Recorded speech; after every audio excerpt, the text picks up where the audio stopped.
रात बहुत अंधेरी थी, बरसात का मौसम था। शाम से ही पानी बरस रहा था। रात को थोड़ा थमा। डॉक्टर अवनीश अभी अपने नर्सिंग होम में ही थे कि मोबाइल की घंटी बजी। उन्होंने कॉल रिसीव की। हेलो डॉक्टर साहब, प्लीज़ जल्दी आइए। सुबह के पापा को अटैक पड़ा है। उधर से उनके पेशेंट सेठ जगमोहन की पत्नी चंद्रिका देवी थी। अरे कितनी देर हुई? अभी प्लीज़ जल्दी आइए। जो टेबलेट लेते हैं वह मैंने दे दी है, लेकिन हालत ठीक नहीं है। हम लोग अपने जामनगर के फार्म हाउस वाले मकान में हैं। फार्म हाउस पर? डॉक्टर अवनीश चौंक कर बोले। वहाँ क्या कर रहे हैं? फार्म हाउस शहर से 20 किलोमीटर दूर था। असल में यहाँ काम भी था तो आ रहे थे। बच्चों की घूमने की इच्छा थी तो पिकनिक मनाने के लिए सभी चले आए। वापस आने वाले थे कि पानी बरसने लगा। थोड़ा थमा तो इनकी तबीयत खराब हो गई। प्लीज़ जल्दी आइए। ठीक है। डॉक्टर साहब ने जल्दी से दवाई, उपकरण वगैरह ज़रूरी सामान बैग में रखा और बाहर आकर कार निकाली। ड्राइवर को उन्होंने 1 घंटे की छुट्टी देकर कहीं भेजा था। उसका उन्होंने फ़ोन मिलाया तो मिल ही नहीं पाया। अपने आप ही ड्राइव करके ले गए। देर नहीं की जा सकती थी। आधे घंटे का सफ़र था। शहर की आबादी के बाहर पहले लगातार खेत, फिर एक बहुत बड़ा आम का बाग पड़ता था जो शायद 5 एकड़ के विस्तार में था। सड़क के दोनों तरफ घने घने पेड़ दिन में तो बड़े सुहावने लगते थे, पर इस समय बड़े भयानक लग रहे थे। वह आधे घंटे बाद जगमोहन के कमरे में थे। उन्होंने उनका चेकअप किया, फिर बोले, अरे अब तो ये बिल्कुल ठीक हैं। हाँ, यही तो आश्चर्य मुझे भी लग रहा है, चंद्रिका बोली। अवनीश को काफ़ी पिलाओ भाई। चंद्रिका जैसे ही हटी, जगमोहन ने अवनीश का हाथ पकड़ लिया और आतंकित स्वर में बोले, अवनीश, आज मैंने मालिनी को देखा। मालिनी को? बुरी तरह चौंक पड़े डॉक्टर अवनीश। ऐसा कैसे हो सकता है?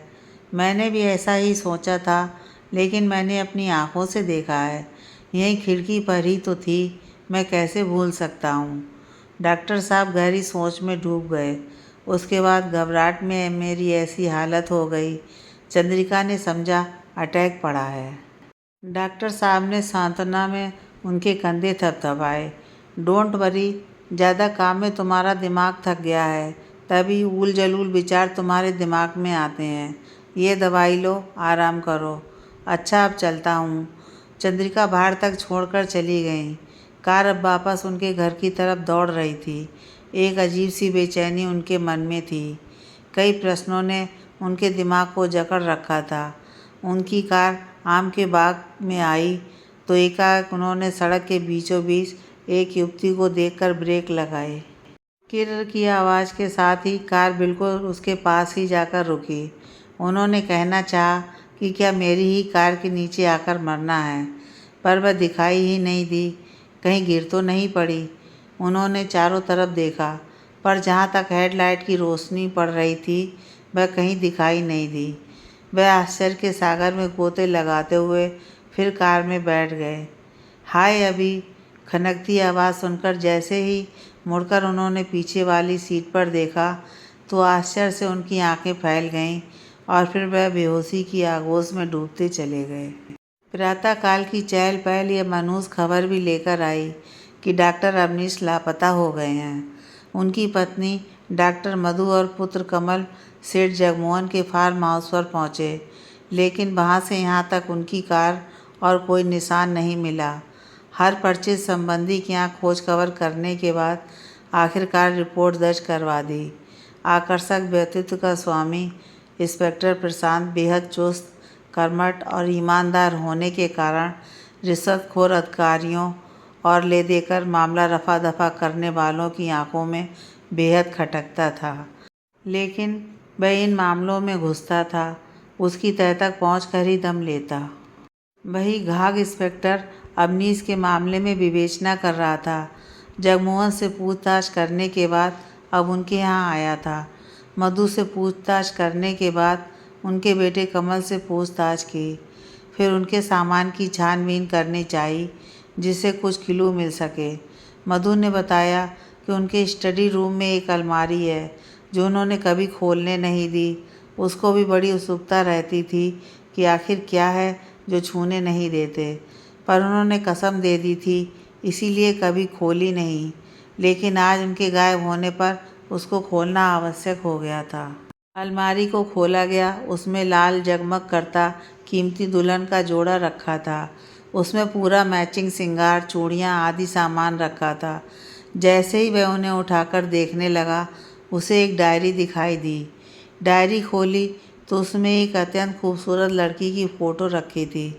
प्रशांत ने मधु को दिखाकर कहा कि वह फ़ोटो किसका था। मधु ने बताया कि उसने कभी उस लड़की को देखा भी नहीं। प्रशांत ने डायरी और फ़ोटो अपने पास रख ली और कोई काम की चीज़ नहीं मिली। रात को प्रशांत ने डायरी खोली। पहले पेज पर बड़े बड़े अक्षरों में लिखा था, प्यार का वादा जो उसने मुझसे किया कि मरकर भी निभाएगी, और मैंने उससे कि कोई ना होगा उसके सिवा मेरे जीवन में, और मैंने तो निभाया पर उसने नहीं। आज भी हूँ मैं उसके इंतज़ार में। थोड़ी सी डायरी पढ़ते ही वह सीधा होकर बैठ गया, फिर उसमें डूबता ही चला गया। अब उसके मन प्राण कहीं और ही उड़कर जा चुके थे। चंबा की खूबसूरत वादियों में छोटा सा गांव जैसे स्वर्ग का टुकड़ा था। हरियाली से हरी, फूलों से भरी घाटियाँ, कलकल छलछल बहते छोटे छोटे पहाड़ी झरने, आकर कंकड़ पत्थरों से गुजरते सफ़ेद स्वच्छ फेनिल जल जब नीचे को छोटी नदी का रूप दे देते, तो उस चंचल गति से भागती नदी की गति से गति मिलाती मालिनी बनकन्या की तरह ताजे खिले महकी हवा में झूमते फूलों की ताजगी चुराती मालिनी ढेर सारे फूलों के गजरे बना चेहरे से सटाकर तितलियों को चकमा देकर उनके सतरंगी रंग समेटती मालिनी मालिनी मालिनी। अवनीश के दिलो दिमाग पर जादू और नशे की तरह ये नाम छाया था। कुदरत की खूबसूरती का आनंद उठाने वाले सैलानियों की तरह वह भी यहाँ आया था। डॉक्टरी पढ़ने वाले का हृदय तो कवि और चित्रकार था। मालिनी का बापू गाइड था। सैलानियों से मिलने वाले रुपयों से उनका खर्चा चलता था। अवनीश का गाइड बीमार हो गया था तो उनकी बेटी मालिनी उनको घुमाने आई थी। अवनीश उसको देखते ही पहली ही नज़र में दिल हार बैठा था। वह किसी जगह का वर्णन करती तो उसकी बातें अवनीश के कानों में ही नहीं पहुंचती। जल तरंग सी मधुर मन की तानों को झंकृत करती उसकी आवाज़ को सुनता, उस स्वप्न सुंदरी के रूप में खोया उसके पीछे पीछे चलता रहता। उसने अपने प्यार का इजहार करने में देर नहीं लगाई। मालिनी को विश्वास नहीं हुआ, जिसको देखते ही वह मर मिटी थी। वह उसके सामने प्रेम याचना कर रहा था। अब दूर दूर एकांत की पहाड़ियाँ उनके मिलन की साक्षी बनने लगी थीं। अविनाश ने उसको सही ढंग से हाय हेलो कहना सिखा दिया था। अब वह हाय अभी कहती तो उसका मुग्ध प्रेमी कैप हाथ में लेकर एक हाथ सीने पर रखकर थोड़ा झुककर मुस्कुराकर जिस अदा से उसका अभिवादन स्वीकार करता, वह हंसते हंसते लोटपोट हो जाती। 10 दिनों की छुट्टी यूं हवा में उड़ गई थी कि पता ही नहीं चला। अब दोनों ही इतने करीब आ गए थे कि जाने कितनी ही कस्में उन्होंने मरने और जीने की खा ली थी। चलने का समय आने पर अवनीश मालिनी के बापू के पास गया था, मालिनी का हाथ मांगने। इतने दिनों में उसने मालिनी के साथ साथ उसके बापू और आसपास के लोगों का भी दिल जीत लिया था। वह तो खुश हो गए थे, पर चलते चलते मालिनी इतना दुखी हो गई थी कि वह 2 दिन और रुक गया। जब वह घर नहीं पहुंचा तो उसको लेने उसका दोस्त जगमोहन आ पहुंचा। जाते जाते वह मालिनी से वादा करके गया था कि अपने मम्मी पापा से शादी की बात करेगा। उनको दिखाने के लिए उसने मालिनी की फ़ोटो खींची थी। मालिनी ने बड़े अरमानों के साथ बताया था कि वह दुल्हन का कैसा जोड़ा और कैसी चूड़ियाँ लेना चाहती है। अवनीश ने वादा किया था कि वह सब चीज़ें उसको दिखाने और उसको पसंद करवाने के लिए लेकर आएगा। घर जाने पर उसने अपने मम्मी पापा को फ़ोटो दिखाया। वे फ़ोटो देखकर बहुत खुश हुए। कोई कमी तो थी ही नहीं, बस इकलौते बेटे की शादी करनी थी। वह भी इतनी अच्छी बहू। सपनों में खोए, अरमानों का मेला दिल में बसाए। अवनीश और उसके मम्मी पापा ने बड़ी उमंग से दुल्हन का जोड़ा खरीदा था। उसने सोचा था कि एकदम से जाकर मालिनी को चौंका देगा, जब वह मालिनी के द्वार पर पहुंचा तो उसकी दुनिया ही उजड़ चुकी थी। वहाँ कोई नहीं था। आसपास भी कोई कुछ नहीं बता पाया था। इतना ही पता चला था कि मालिनी गायब हो गई थी। कोई शहरी था उसके साथ चली गई है। इकलौती बेटी के ऐसे कदम से और बदनामी के गम में उसका बापू पागल हो गया था। अब वह इधर उधर घूमता रहता है।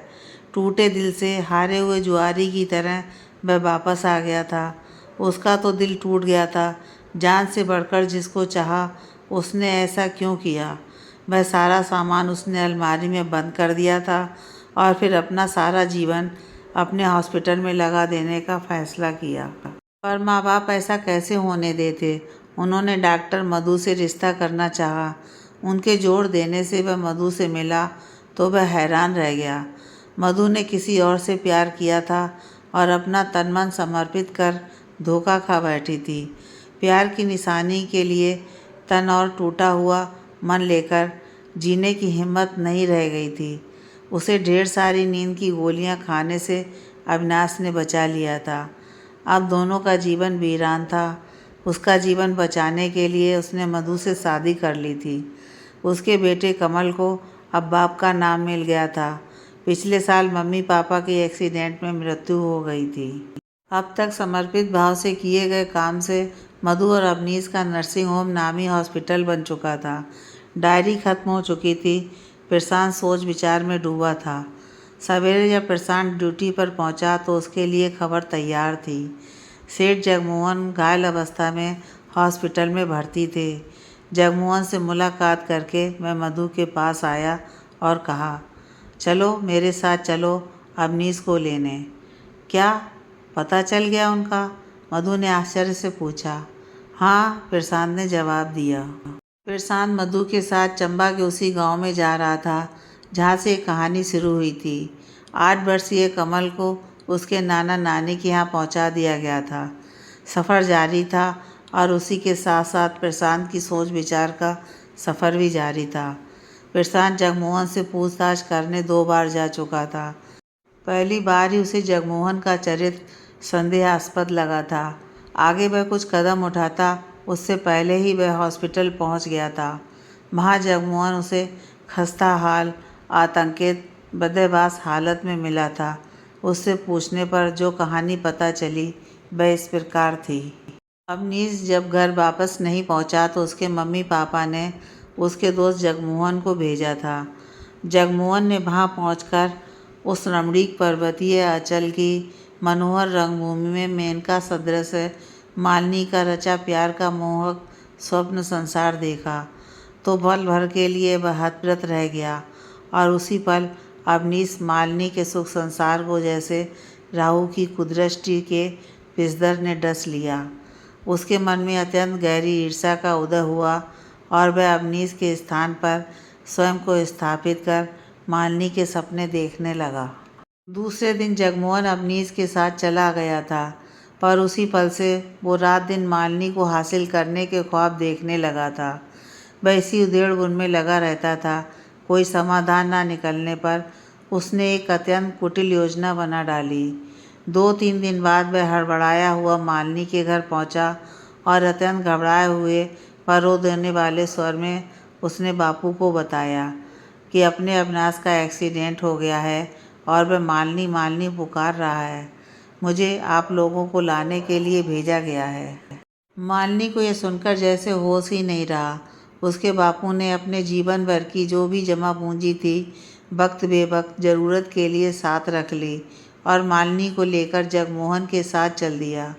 जगमोहन ने शहर के बाहर जामनगर गांव में अपने फार्म हाउस में ले जाकर उन्हें रोका। यह पूरा समय मालिनी को युगों के समान लगा था। वह बेचैनी से इधर उधर देख रही थी और पूछ रही थी कि कहाँ है अवनीश।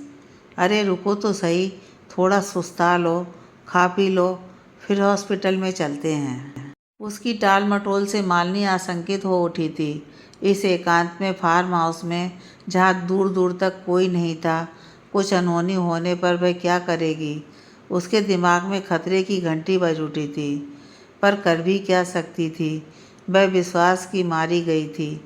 जगमोहन ने उसके बापू को नशीला शरबत बढ़िया खाना पीना दिया था। वह ऐसा सोया था कि पास में घंटा घड़ियाल बजाने पर भी वह जागने वाला नहीं था। अब जगमोहन के सामने कोई बाधा नहीं थी। वह मालिनी के पास पहुंचा। मालिनी के मन में घृणा का सागर लहरा रहा था। उसने मन ही मन अपना फैसला कर लिया था। जगमोहन ने उसके बापू की जमा पूंजी पहले ही हथिया ली, फिर मालिनी की इज्जत पर हाथ डालना चाहा। जगमोहन ने यहाँ उसको समझने में भारी भूल कर दी थी। जो मालिनी फूलों की तरह कोमल थी, उसने अपने प्यार के सिवा किसी के बारे में सोचा तक नहीं था। वह जगमोहन की हवस का शिकार कैसे हो सकती थी। उसी मालिनी ने अपने मन को पत्थर की तरह कठोर कर लिया और अपने प्यार की पवित्रता के लिए अपनी जान पर खेल गई। वह फार्म हाउस से भाग निकली और थोड़ी दूर पर स्थित तालाब में कूदकर उसने जान दे दी। पीछे पीछे भागता आ रहा जगमोहन देखता ही रह गया। अभी तक उसके सामने जीती जागती सुंदरी अब लाश के रूप में उसके सामने पड़ी थी। उसका नशा हिरन हो गया था। वह डर के मारे पसीने से नहा उठा। उसी अंधेरी रात में उसने तालाब के किनारे गहरा गड्ढा खोदा और लाश को गड़ा दिया और फार्म हाउस में लौट आया। सवेरे मालिनी के बापू की नींद खुली तो गजब का अभिनय करते हुए जगमोहन ने कोहराम मचा डाला कि तुम्हारी बेटी तुम्हारा सब माल मत्ता लेकर भाग गई। उसे विश्वास नहीं हुआ। वह जगमोहन पर झपट पड़ा कि बता मेरी बेटी का क्या किया तूने। जगमोहन ने उसे धक्का दिया जिससे उसका सिर दीवार से टकरा गया। वह बेहोश होकर गिर पड़ा। जब होश आया तो वह अपने गांव के बाहर पड़ा था। उसका सब कुछ लुट चुका था। वह अपना दिमागी संतुलन खो बैठा था। कहते हैं अतृप्त कामनाएं लिए किसी की अकाल मृत्यु हो जाए तो उसकी मुक्ति नहीं होती। उसकी बेचैन आत्मा मंडराती रहती है। 9 साल बाद जगमोहन के बीवी बच्चे पिकनिक मनाने फार्म हाउस पर पहुँचे। उन्होंने तालाब के किनारे उसी जगह धमा चौकड़ी मचाई जहाँ मालिनी को दफनाया गया था। एकांत सुनसान स्थान में इंसानी दखलंदाजी से उसकी सुप्त आत्मा जाग उठी थी। उसी रात में वह जगमोहन को दिखाई दी थी। उसके बाद अवनीश को सड़क पर मिली और अवनीश को चंबा के अपने संसार में ले गई। अब जगमोहन से प्रतिशोध बाकी था। दूसरे दिन 2 मंजिले पर सो रहे जगमोहन ने मालिनी को अपने कमरे में देखा तो उसकी घिघी बन गई। मुझे माफ़ कर दो, मेरी जान बख्श दो। पर मैंने तो तुमसे जान की भीख मांगी ही नहीं थी। कहते कहते वह जगमोहन की गर्दन पर शिकंजा कसने लगी तो उसकी सांस घुटने लगी। उसने पूरी ताकत लगाकर अपनी गर्दन छुड़ाई और भागा। पर आत्मा से भागकर कहाँ जाता। आगे बालकनी थी, पीछे मौत। आतंक की वजह से उसने वहीं से नीचे के लिए छलांग लगा दी। धड़ाम जोर की आवाज़ से वह नीचे गिरा। सिर से खून का फव्वारा फूट पड़ा। सभी दौड़े आए और उसे हॉस्पिटल में भर्ती कराया गया। दहशत की वजह से सारी कहानी उसने इंस्पेक्टर प्रशांत के सामने उगल दी। अवनीश एक आत्मा के साथ था। प्रशांत इन बातों को नहीं मानता था, पर एन केन प्रकारेण उसे अवनीश को जीवित लाना था। उसने महातांत्रिक ज्योतिषाचार्य रमाशंकर से संपर्क किया। उन्होंने कहा यह सच है कि अकाल मृत्यु में अधूरी कामनाओं के कारण आत्मा को मुक्ति नहीं मिलती है। इंसानों की तरह आत्माएं भी दुष्ट और भली होती हैं। भले इंसानों के पुण्य एकाएक नष्ट नहीं होते तो उनकी आत्मा भी अकारण किसी को नहीं सताती। वहाँ के लिए चलो, मैं भी चलता हूँ। अवनीश ने जो भी सामान उसके लिए खरीदा था वह सब ले चलना। उसकी आत्मा की मुक्ति के लिए जो अनुष्ठान करना होगा उसमें उसकी पसंद वाली सारी चीज़ें अर्पित करनी होंगी। झटके से कार रुकी। प्रशांत अपनी सोच के दायरे से बाहर आ चुका था। कुदरत का फैसला कहिए या मालिनी की निर्दोष आत्मा का हाहाकार कि उसका बापू सबसे पहले सामने आया। शायद अपनी बेटी की बेगुनाही सुनने के लिए विधाता ने उसे ठीक कर दिया था।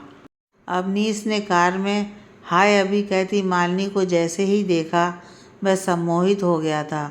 अब उसकी कार विगत में छूट चुके अधूरे प्रेम कानन की तरफ फर्राटा भर रही थी। समय का अंतराल खत्म हो चुका था। जहाँ से वह मालिनी से अलग हुआ था, फिर से वहीं पहुँच गया था। वही घाटियाँ थीं, वही नदी, झरने, फूल, सब कुछ वही था। वही एकांत की पहाड़ियों पर उनका घंटों बैठे रहना। गले में बाहों का हार डाले मालिनी कह रही थी कि शादी का जोड़ा चूड़ियाँ लाना, मैं पहन कर देखूंगी। उसकी आंखों के सामने दुल्हन का जोड़ा लहराया। उसने देखा कि कई लोग खड़े थे। मधु के हाथ में जोड़ा था। ज्योतिष आचार्य ने मंत्र पूरित जल को छिड़ककर घेरा बनाते हुए कहा, मालिनी, मैं जानता हूँ कि तुम्हारे मन में क्या है। तुमने जिस प्यार के लिए अपनी जान दे दी, अब क्या उसकी जान लेकर अपने उस बलिदान को व्यर्थ कर दोगी? तब तो तुम्हारा प्यार बदनाम हो जाएगा, स्वार्थी कहलाएगा।